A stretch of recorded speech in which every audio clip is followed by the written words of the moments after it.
ಏ ನಮ್ಮತ್ತೇನು ನನ್ನ ಹತ್ರ ಇದೇ ಥರ ಕೆಲಸ ಮಾಡಿಸ್ತಿದ್ದು, ಅದಕ್ಕೆ ನಾನು ಈ ಥರ ಮಾಡಿಸ್ತಾ ಇದ್ದೀನಿ. ಅದಕ್ಕೆ ಇವಾಗ ನೀವು ನನ್ನ ಹತ್ರ ಮಾಡಿಸ್ತಿದ್ದೀರಾ?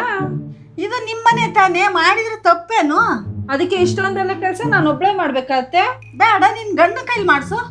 ಸರಿ ಆಯ್ತು. ಅಯ್ಯೋ, ಅವ್ನು ನನ್ನ ಮಗ ಅಲ್ವೇ? ಹೌದು ಅತ್ತೆ, ಅವ್ರು ನಿಮ್ಮ ಮಗನೇ. ಅವ್ನು ದಿನ ಪೂರ್ತಿ ಹೊರಗೂ ಕೆಲಸ ಮಾಡ್ಕೊಂಡು ಮತ್ತೆ ಮನೆಗೂ ಮಾಡ್ಬೇಕೆ? ಅಲ್ಲ ಅತ್ತೆ, ನಿಮ್ಮ ಮಗ ಅಂದ ತಕ್ಷಣ ಕರಳು ಚುರ್ರು ಅಂತೇನೋ ಅಲ್ಲ? ಅಲ್ಲ ಅತ್ತೆ, ನಿಮ್ಮ ಮಗ ಹೊರಗಡೆ ದಿನ ಪೂರ್ತಿ ಕೆಲಸ ಮಾಡೋದು ನಿಮಗೆ ಕಾಣಿಸುತ್ತೆ, ಆದರೆ ದಿನ ಪೂರ್ತಿ ನಾನು ಈ ಮನೇಲಿ ಕೆಲಸ ಮಾಡೋದು ನಿಮಗೆ ಕಾಣಿಸಲ್ಲ ಅಲ್ಲ? ಅದು ಹಂಗಲ್ಲ ಕಣವ.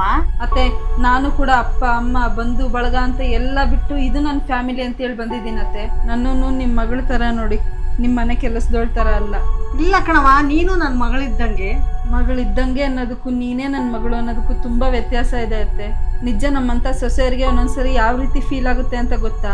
ನೀವು ನಮ್ಮನ್ನ ಸೊಸೆ ಅಂತ ಕರ್ಕೊಂಡು ಬಂದಿದ್ದೀರೋ, ಖರ್ಚು ಕೆಲಸ ಎಲ್ಲ ಕಡಿಮೆ ಆಗುತ್ತೆ ಅಂತ ಮನೆ ಕೆಲಸದೋಳನ್ನ ಕರ್ಕೊಂಡು ಬಂದಿದ್ದೀರೋ ಒಂದು ಗೊತ್ತಿಲ್ಲ.